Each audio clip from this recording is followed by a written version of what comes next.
Hello, welcome to another YouTube video. Today I am going to talk about the phenomenon of positive and negative emotions. The reason I use the inverted commas is because I'll start by saying the idea that a certain emotion is positive or negative is I guess it's a phenomenon that has helped us understand our experience through time, through evolution as being humans.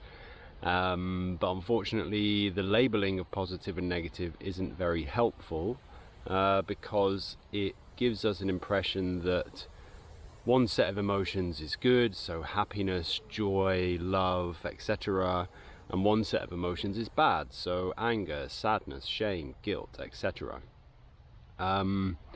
In the context of chronic back pain,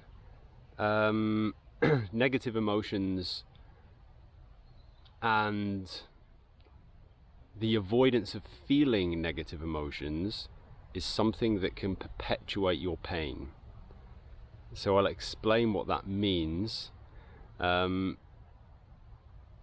Essentially,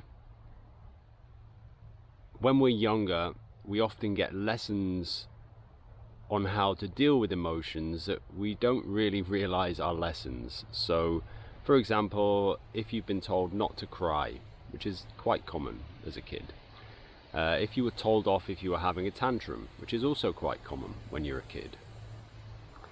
Now, if you transpose those emotional states into adulthood, so sadness, for instance, if the message you've received when you were very young is to not cry, be strong, choose your message for yourself, whatever that was, then when you're older, it'll feel like it's bad to feel sadness because you've been told off, you've been shouted at, somebody may have just been trying to calm you down. But the idea of not crying when you feel like crying is a suppression of the natural instinct to want to cry. I talk about crying a lot. I recommend people connect to their tears, connect to their heart, connect to their so-called negative emotions, because that's what will free you from chronic back pain. Even anxiety has been linked to this sort of stuff, because essentially we're afraid to really feel the sadness. The same goes with anger. It's not often that anger is celebrated in our society and in our cultural realm, let's say. So if you are angry or feeling angry, there's already a stigma towards angry people. And again, so we repress it. We simply tell ourselves that we're not going to feel the anger. I can give you an example of my history, and it's funny when I'm about to say the words, because I feel like it's ridiculous. I almost consider myself not to be an angry person, like, I never really get angry and and what I realize right now is that that was just denial. It was just denial in plain sight. The challenge with denial of our emotions, though, is we're very good at denying things. We're very good at explaining things away. No, I'm just it's just been a bad day, or I felt a little bit like this, or blah blah blah. We could blame anything on the outside. We always blame other people, we always blame situations, we can blame the government. Choose your weapon when it comes to who you want to blame your emotional state on. Now, it's not really about blame, because it's not anybody's fault. If you're angry, you're angry. If you're sad, you're sad. Your emotions require the freedom to come forth into your experience, because otherwise it just becomes painful. It becomes painful psychologically, it becomes painful emotionally and bodily. And the latest research, the latest science on emotional expression, the connections with fear and chronic pain, deep emotional work like journaling or even speaking to a therapist, body work, somatic work, working with our nervous system, working with our breathing, to try and clear some of these blockages is it's extremely beneficial and extremely promising for the, I guess, for the benefit of the human race. I avoided that for a moment because it sounds kind of a bit cliche, but it's true really, because if you look around, you know, if you take a step back from things, this idea of not feeling negative emotions, just somehow avoiding pain as if it's again, if it's bad, if it's right or wrong, etc. We end up in this black and white thinking where something is good or something is bad and there's no in between. But there is an in between, and the in between is accepting the fact that all this shit is just part of our experience. So how to deal with that in yourself is a good question to ask. How do I deal with the emotions of anger? How do I deal with the emotion of sadness? If you really sit with that question and learn to be honest with yourself. I did a video about being humble while you're going through the healing process, because it's difficult work.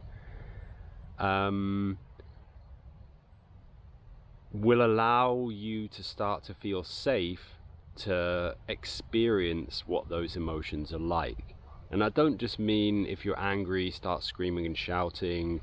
If you're sad, you know, I don't know, look to just lay it upon a friend and not really, I don't know, over justifying it. Somehow we talk ourselves through sadness and anger, whereas sometimes we should just shut our mouth because there's too much talking that happens and not enough feeling, not enough being with the emotions. Emotion, it's a movement through your body. And chronic back pain, chronic muscle pain and other chronic conditions are linked to almost like this lack of movement. We become stuck, the energy gets stuck, we start to experience pain. Pain is linked to fear. Our nervous system is the system with our brain and body that gives us the physiological reaction to fear, i.e. we curl up, we become tight.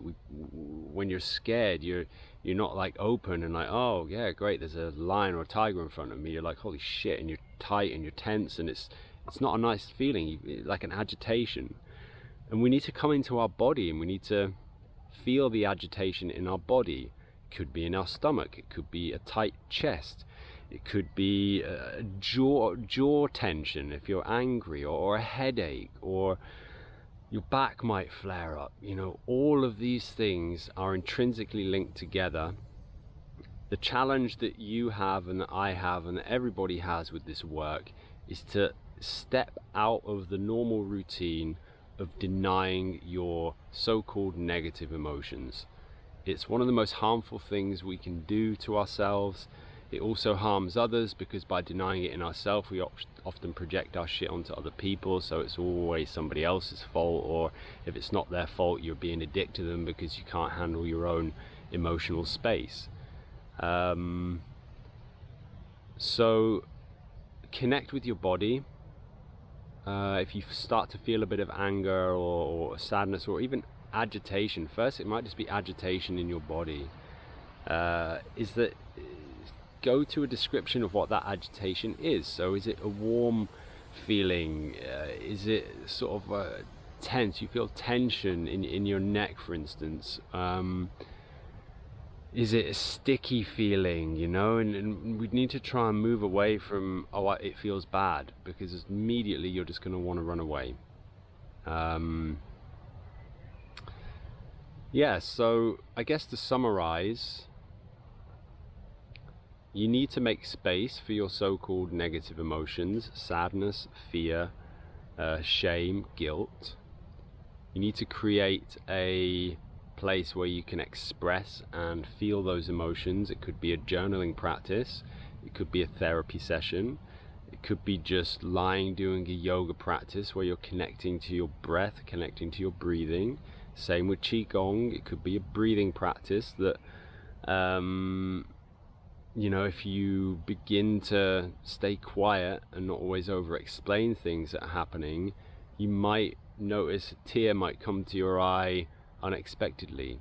And you should welcome that, because that means that you are finally getting in touch with a part of your experience that for many years you have found too difficult to connect to. So I'm going to leave it there. I'm going to say good luck. Try not to fall into the trap of positive or negative emotions, and catch it when you are denying that you're angry or denying that you're sad, because it's super common. It's not bad to do it, but it's good to recognize it in yourself, and it's also beneficial for you to slowly move into the habit of feeling your emotions, because if you have chronic back pain, if you have chronic tension or even anxiety, then allowing the safety of feeling your emotions to come forth, i.e. you could say to yourself, I'm getting a bit agitated, I'm starting to feel a bit afraid, I'm starting to feel a bit like anxiety is coming up or something. And then go one step further. What is it in your body that could be creating this anxiety? Is it a tension? Is it a hotness? And coupled with that, is there a feeling of like, oh wow, I've got an unexplainable sadness? And we don't always have to explain the sadness. Sometimes we can just be sad and it's okay. Or sometimes we can just be angry. We don't need to over-explain. So catch yourself in these spaces, come back to your breathing if you have to, and learn to take care of your emotions from a more neutral perspective, because labeling it all as good or bad will continue to keep you in the space of denial. So again, good luck. It's tough work. I'm doing it, I've been through it, so I get you if you want to deny this even further, but do your best not to, and take care of yourself, and I'll see you in the next one.